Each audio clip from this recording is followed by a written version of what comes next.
పెళ్లిల పేరుతో మ్యాట్రిమోనియల్‌ను వేదికగా చేసుకొని మోసాలకు పాల్పడుతున్న ఘటనలు అనేకంగా జరుగుతున్నాయి. తాజాగా ఇలాంటి ఘటనే వరంగల్ జిల్లాలో ఆలస్యంగా వెలుగు చూసింది. వరంగల్ జిల్లాలో కిలాడి లేడీ మాత్రం ఓ యువకుని వివాహం చేసుకొని ఇంట్లో ఉన్నటువంటి బంగారు ఆభరణాలు నగదుతో ఉడాయించిన ఘటన ఆలస్యంగా వెలుగులోకి వచ్చింది.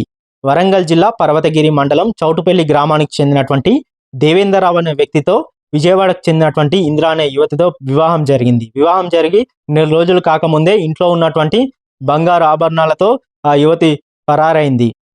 దేవేందర్రావుకు వివాహం కాకపోవడంతో అరుణ అదేవిధంగా రామారావు ఇద్దరు దంపతులు నడిపిస్తున్నటువంటి ఓ మ్యారేజ్ బ్యూరోను ఆశ్రయించారు. దీంతో ఇరువురికి ఇటు విజయవాడకు చెందినటువంటి ఇంద్రకు అదేవిధంగా దేవేందర్రావుకు వివాహం కుదిరింది. ఈ నేపథ్యంలో గత నెల 24వ తేదీన వరంగల్ నగరంలోని ఓ ఫంక్షన్ హాల్లో ఇద్దరు కుటుంబ సభ్యుల సమక్షంలో వీరికి వివాహం జరిపించారు. వివాహం జరిపించాక కొన్ని రోజుల తర్వాత ఇంద్ర అదేవిధంగా దేవేందర్రావు దంపతులు హనుమకొండ నగరంలోని నయీం నగర్ ప్రాంతంలో ఉన్నటువంటి ఓ రూమును అద్దెకు తీసుకొని నివాసం ఉంటున్నారు. ఇలా కొన్ని రోజుల తర్వాత దేవేందర్రావుకు సంచలన విషయాలు వెలుగు చూశాయి. ఆమె ఫోన్ను పరిశీలించగా పలు విషయాలు వెలుగులోకి వచ్చాయి. ఆమెకు ఇంతకు ముందే వివాహం జరిగిందంటూ తెలుసుకున్నటువంటి దేవేందర్రావు ఆమెను గట్టిగా మందలించడంతో జరిగిన విషయాన్ని మొత్తం తెలిపింది. గతంలోనే వివాహం జరిగి ఒక కుమార్తె కూడా ఉన్నట్లు తేలింది. కానీ ఇద్దరికి విడాకులయ్యాయంటూ కూడా తెలిపింది. అదే రోజు రాత్రి ఇటు ఇంద్ర మాత్రం ఇంట్లో ఉన్నటువంటి 8 తులాల బంగారాన్ని తీసుకొని పరారైంది. దీంతో మోసపోయినటువంటి బాధిత కుటుంబ సభ్యులు ఆమెపై విచారణ చేయగా పలు విషయాలు కూడా వెలుగులోకి వచ్చాయి. ఆమె పెళ్లిలో జరిగినటువంటి వీడియో ఫుటేజ్ను కూడా క్షుణ్ణంగా పరిశీలించారు. అదేవిధంగా ఈ ఘటనకు సంబంధించి కుటుంబ సభ్యులను అదేవిధంగా ఆమెతో వచ్చినటువంటి బంధువులను కుటుంబ సభ్యులను ఆరా తీయగా తమకు ఎలాంటి సంబంధం లేదంటూ కూడా వారు పేర్కొన్నారు. దీంతో బాధిత కుటుంబ సభ్యులు మాత్రం ఆశ్చర్యపోయారు. ఇటు జరిగినటువంటి విచారించగా పలు విషయాలు కూడా వెలుగురడంతో ఇటు ఇంద్ర కూడా ఇటు విజయవాడ వేదికగా ఇటు పెళ్లిల పేరుతో పలువురు యువకులను కూడా మోసం చేసి డబ్బులు దండుకుందంటూ కూడా తెలిసింది.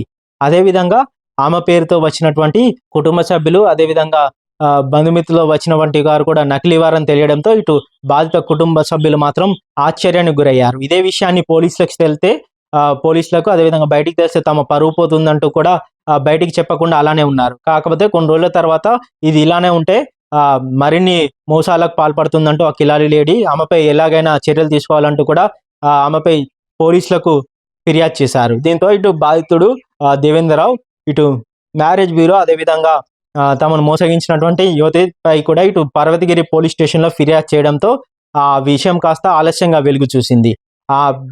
ఇప్పటికే ఇటు పర్వతగిరి ఎస్ఐ పలు విషయాలను కూడా వెల్లడించారు. గత నెల 24వ తేదీన ఇద్దరికి వివాహం జరిగిందంటూ ఓ మ్యారేజ్ బ్యూరో చూసినటువంటి సంబంధం నేపథ్యంలో ఇద్దరికి గత నెల 24వ తేదీన వివాహం చేశారంటూ కూడా తెలిపారు.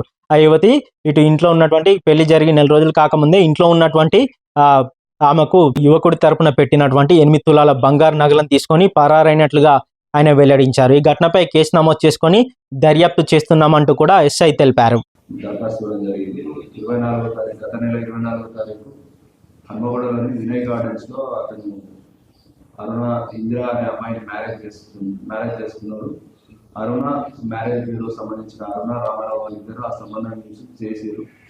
తర్వాత వాళ్ళు ఒక 10 రోజులు వాళ్ళ ఇంటి దగ్గర కలిసి ఉన్న క్రమంలో అతనికి కొంచెం అనుమానం వచ్చింది. ఆమె బిహేవియర్ సరిగా లేనందున ఒకసారి ఆమె ఫోన్ చెక్ చేయగా ఆమె గతంలో కూడా మ్యారేజ్ చేసుకుని ఒక పాప ఉన్నట్టు దానిలో పెళ్లికి సంబంధించిన ఫోటోలు పాత ఓల్డ్ భర్త ఫొటోస్ అమ్మాయి ఫొటోస్ అన్నీ కూడా చూసి ఆ అమ్మాయిని నిలదీయగా తప్పైంది, నేను చెప్పకుండా మ్యారేజ్ చేస్తున్నా అనేసి అన్నాడు. మ్యారేజ్ సమయంలో ఆ అమ్మాయికి తను 8.5 తులాల దాదాపు 8.5 తులాల బంగారం పెట్టింది. ఆ బంగారం కూడా ఆమె తీసుకొని ఇప్పుడు ఏం తెలియాలంటూ నన్ను మోసం చేసిన దరఖాస్తు మీద ఇప్పుడు మనం దరఖాస్తు తీసుకొని కేసు నమోదు చేసి దర్యాప్తు చేపట్టింది. అయితే ఇప్పుడు ఈ ఘటనలు మాత్రం అనేకంగా జరుగుతున్నాయి. ఇలాంటి ఘటనలే మనం అనేకంగా చూసాం.